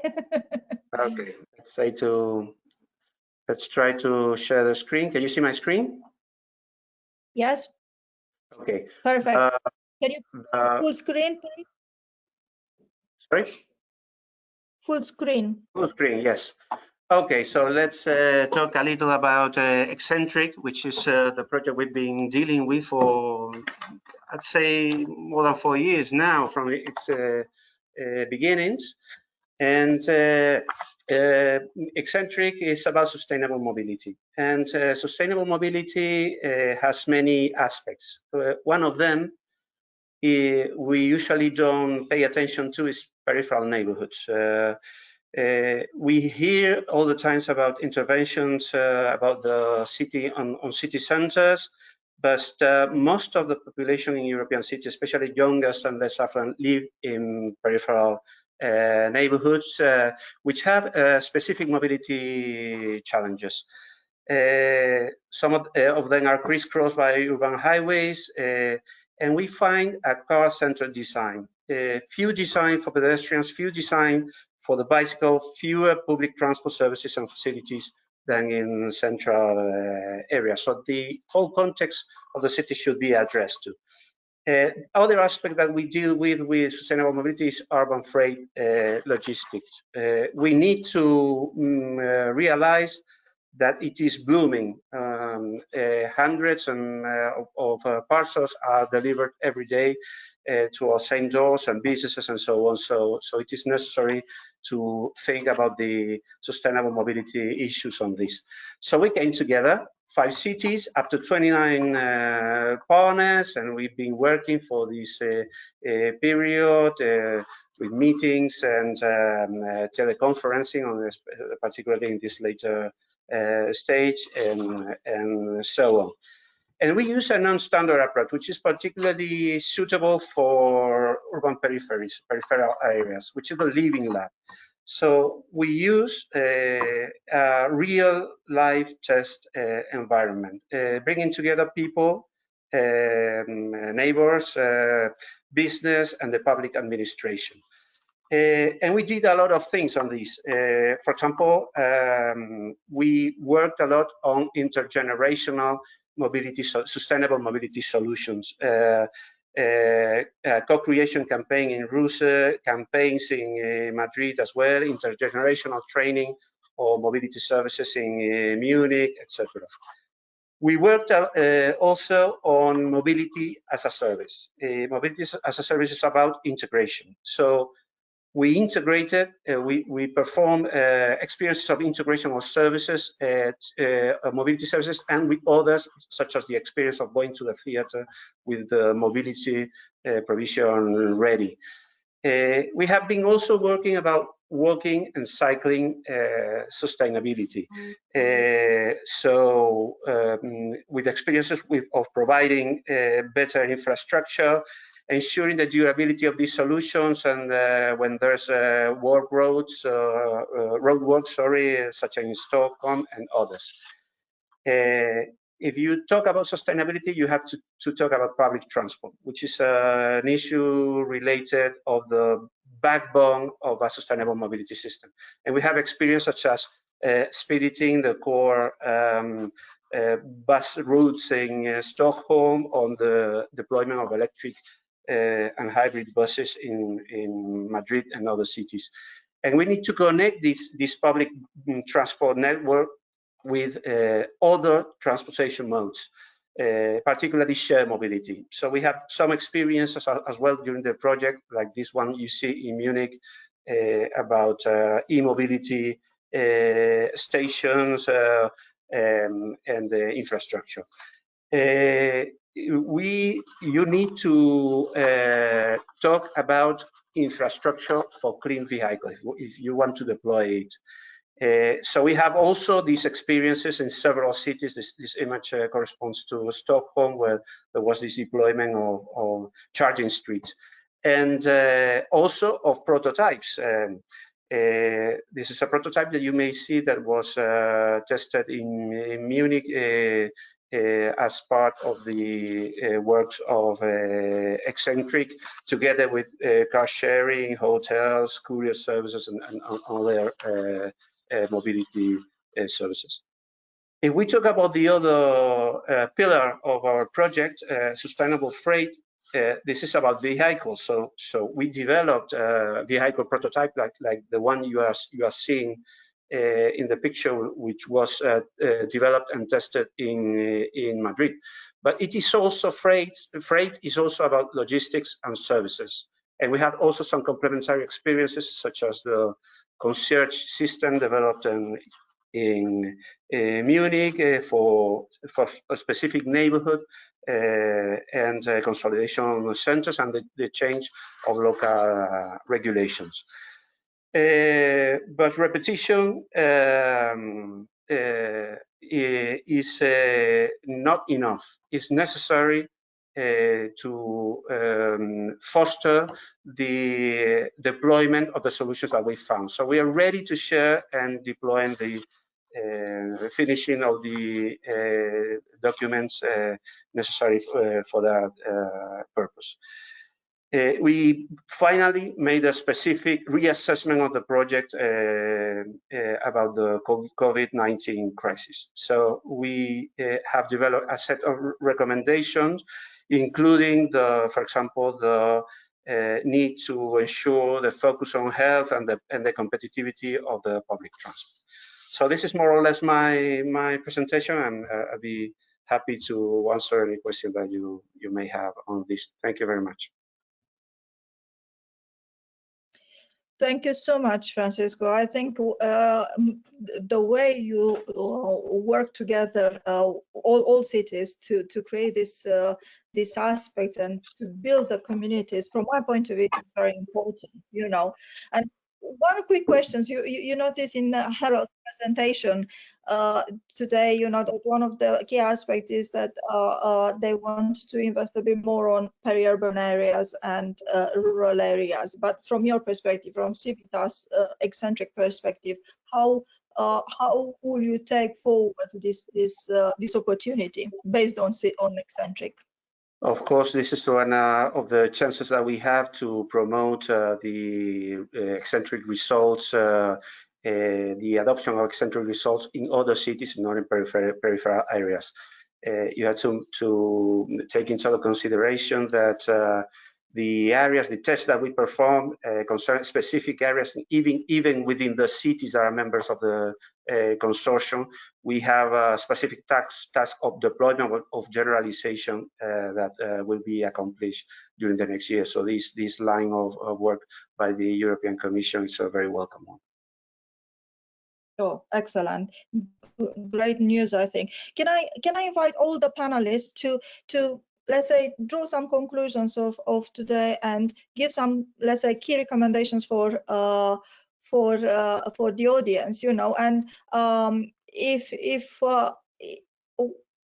you are, you know, I'm not sure Claudio is still with us. I can't see him there, and Octavia, you know, if you want to encourage ciao. If you want to encourage other cities to participate, you know, what will be your message? You know, why cities?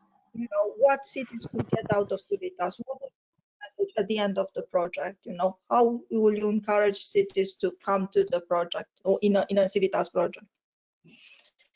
Claudio? Well, for me, a city that want to use pilot, so a city that has good ideas, but and want to take advantage of this project, which is maximize for a small pilot the results, the final results. Because as I told you, you can test the small pilot in destinations and attract investment from outside of the double. So you can make another destination with this destination.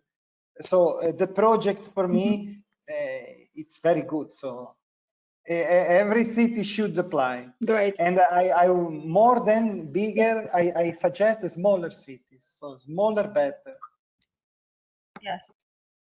Yes, I think I agree with you. Marieke, what do you think? What is your key? Yeah, one of the main reasons why you should join the CIVITAS program is just to be inspired by all the other cities are doing, have done, and not only get inspired, but also learn from the things that they wouldn't do again. So it's actually, if you want to speed up the introduction of more sustainable mobility in your city, I think that's the way forward. Align with other cities that have been engaged in the process and that have been trying and have have had successes, but also have had failures, and really learn from that. I think that's really what the richness is of what we've done in CIVITAS PORTIS. We've learned, we've seen hard times also, but again, we've learned. And then one other thing is, look always at the entire program that a city has been running, because it's not just one measure that's really been key to the success. It's often the combination of quite a number of things, and often not the most obvious ones, because quite a number of mobility departments don't have people specialized in citizens engagement, nor in communication or stuff like that. And it's the multidisciplinarity that you can have in a team that really makes it work. And this is something I've also really learned from being involved in CIVITAS. Thank you, Marijke. Francisco, what are your key recommendations? I'd say that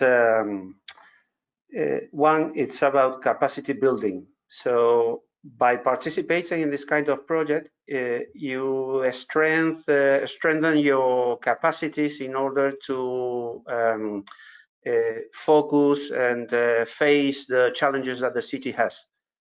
And the other comment would be that it is much more related to your daily tasks that you think at the beginning.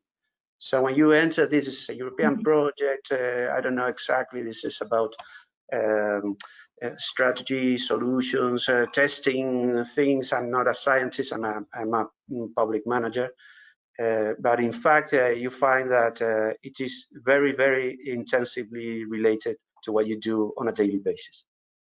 Very true, Francisco. I think Marijke wants to make another quick comment, and I think when I work with some cities, you know, they said to me, you know, the fact that we have the CIVITAS project is the reason, is the incentive for me to come to work, because it puts the things in place, you know, and allows him or her to work with the team. Please, Marijke, a quick comment. To build on what Francisco said, I think as public managers, it's also key that all of us are, whatever we do, focused on monitoring and on evaluation.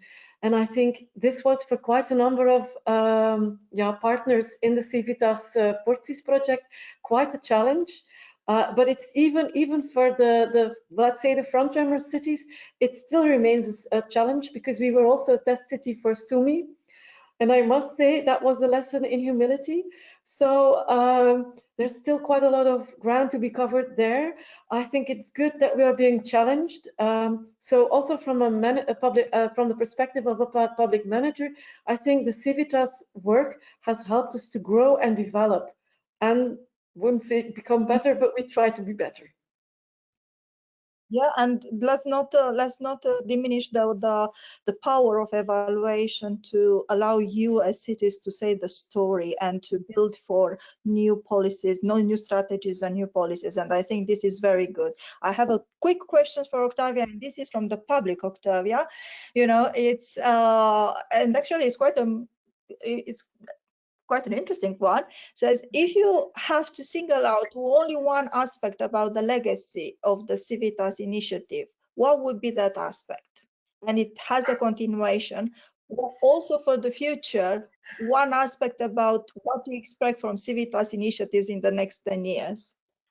Yeah, I don't know. I would bet on integration, to be honest.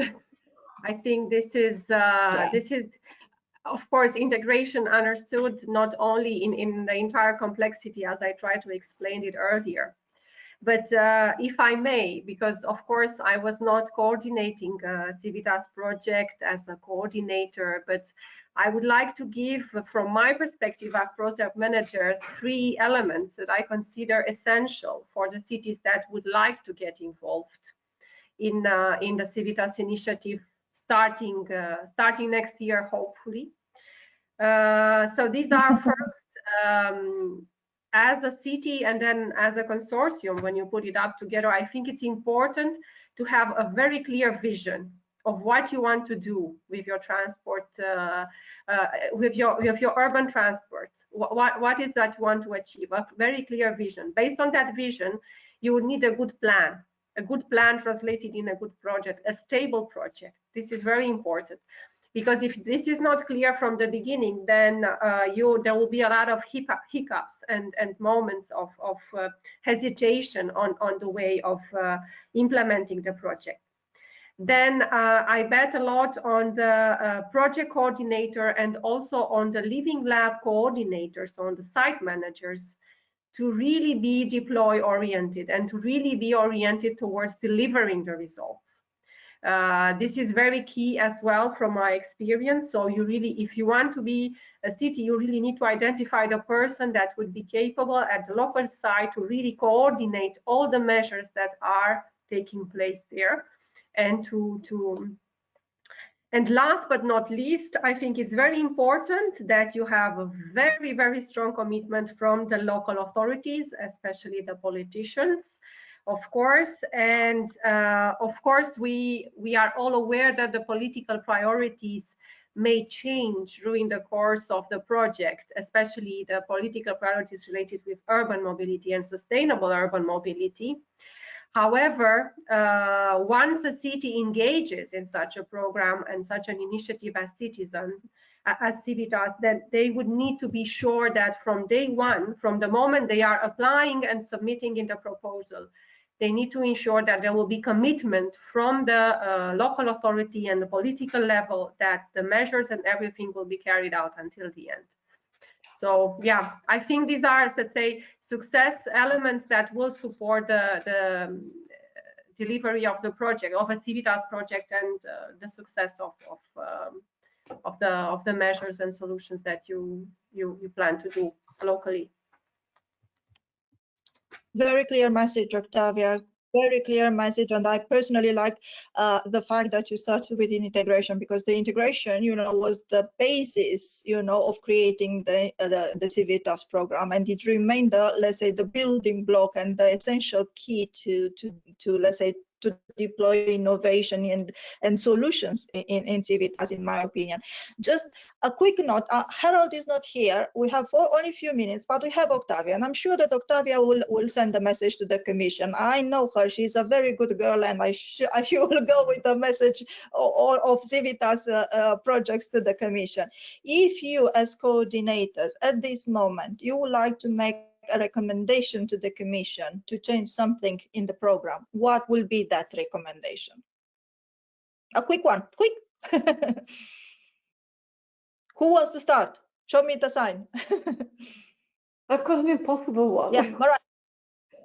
Yeah, one of the things that we've seen throughout evaluation is that we'll probably see quite a lot of results from the programs that we've been deploying, but not today and not tomorrow, but within a couple of years. And I think it would be interesting to have a look at what we've been doing and what the structural legacy really is. So actually it's a kind of a suggestion to make projects available or make projects possible that have some kind of pause, so that you have a couple of years to deploy, to start monitoring, and then really to do the final evaluation. So it's in French, it's called service coupé, and it's literally you cut the job into time slots, and you leave some time in between so that things can grow. And I think when we look at the changes that we've seen in a number of cities with regard to mobility, these changes have been taking place over the past decades. So it's a decade that you have to look at, and 4 years is, although it seems long, it's really it's a nick of time. So it's really passed in one breath and it's gone. So when we're looking at change, yeah, we need more time. Thank you so much, Mariah. Francisco, Claudio wants to start? Yeah, Francisco, please. Yes. No, I don't think I don't have anything special to add in this subject. I subscribe what Marike has just said about the blink of an eye that 4 years are in a project of this characteristic. So I fully agree. Thank you so much. My suggestion, Lucia, could be, because I see, and to give a suggestion on what Mareike told us. Yeah. So, there is enormous so we build in each city, in all consortium, a lot of knowledge, skill. So my suggestion is to create like a fast track in future to fund these cities that are ready to are focus on results, are skilled, and so can continue on the results achieved in such project to make investments with a long run plan. So maybe to stick to CIVITAS, maybe a funding tool that can. I'm not sure if it is me, but Claudio is a robot at this moment. Is it a robot? Okay, sorry, I thought it is me. I'm in the middle of nowhere here. Yeah, I'm in the middle of nowhere, and I'm looking at the clouds that a big storm is coming, and I thought it's me that I'm a robot, but in fact it's Claudio, and I'm happy that it's Claudio and not me. Just a quick one. Thank you. So thank you for this. I'm looking at the time. We reached the time, but I don't want to close before I thank you very much. First of all, allow me to thank Octavia, because she's our guest today. You know, we work together all the time, you know, but Octavia has been always part of our team. Octavia, together with her team, has been in INEA, and everybody else behind her, you know, behind the, you know, all the mechanism that you have in INEA have been very supportive to us all the time. Please, you know, extend my thanks to all the team, to Marcel especially, you know, for his support all these years and for creating this program that we are benefiting all today. And thank you once again for your patience with us, and today for your very good contribution. For my Thank you very much for the invitation as well. It was very nice to be with you today. Thank you, Octavia. Thank you, and for my colleagues in coordinators, especially thank you, Francisco. With Mareike and Claudio, I work closely in PORTIS and destinations. But for you, Francisco, always I'm looking at ECCENTRIC, and I always find nice ideas, and you have a great team there. Please extend my big thank you to all of your team. Mareike and Claudio, we will talk, and we thank you. But before ending, allow me to do a bit of promo. Thank you very much, everybody, for a great discussion, because otherwise Luisa won't allow me, and my colleagues behind the scene won't allow me to end. Allow me to, yes, to promote a bit, because today it was only the start of a very interesting program put together by my colleagues. We have 3 projects, we have 3 weeks, and we have 3 thematic areas. We started today with this live discussions, live sessions, but the entire week you'll have videos, presentation, and publications. Yeah, just follow us on every channel possible, and you will find more information about us. Yeah, next one, please, Luisa. Now you'll have a very surprise, you know, that we have on 30th of October a nice session about testing innovative solutions in real life. And here it's more, let's say, concrete. You'll go directly to what were the results. I think I encourage you to go and to attend this session, because you'll find many nice informations from the cities, you know, good results, good experiences from the cities. And not only this, as you can observe, at 7:30 in the evening, we are waiting for you to an experimental online dinner.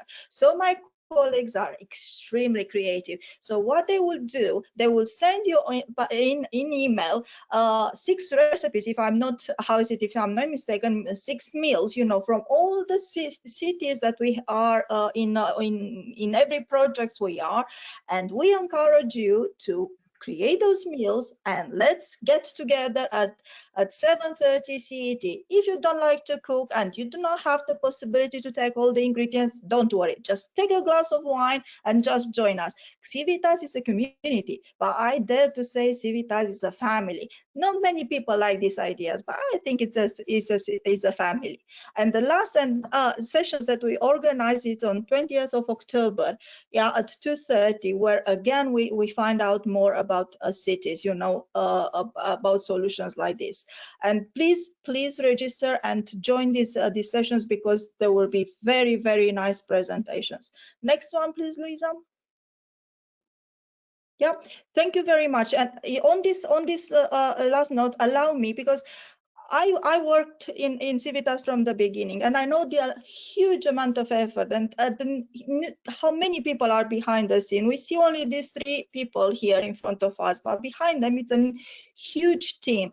So before ending, allow me to thank you. And it is a huge privilege for me, and I'm very humbled that I'm in this position to thank to more than 200 people that have been major leaders and major, team, parts of the team that have been deployed CIVITAS in these 4 years.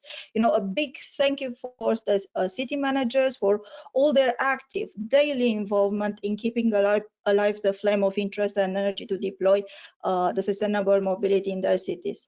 A big thank you to all the local evaluation managers that constantly got in touch with measures leaders and site managers to create the story of their cities and to provide the building blocks for future sustainable mobility policies. Lastly, a big thank you for all the local dissemination managers that kept alive the interest and the better drum for their respective cities.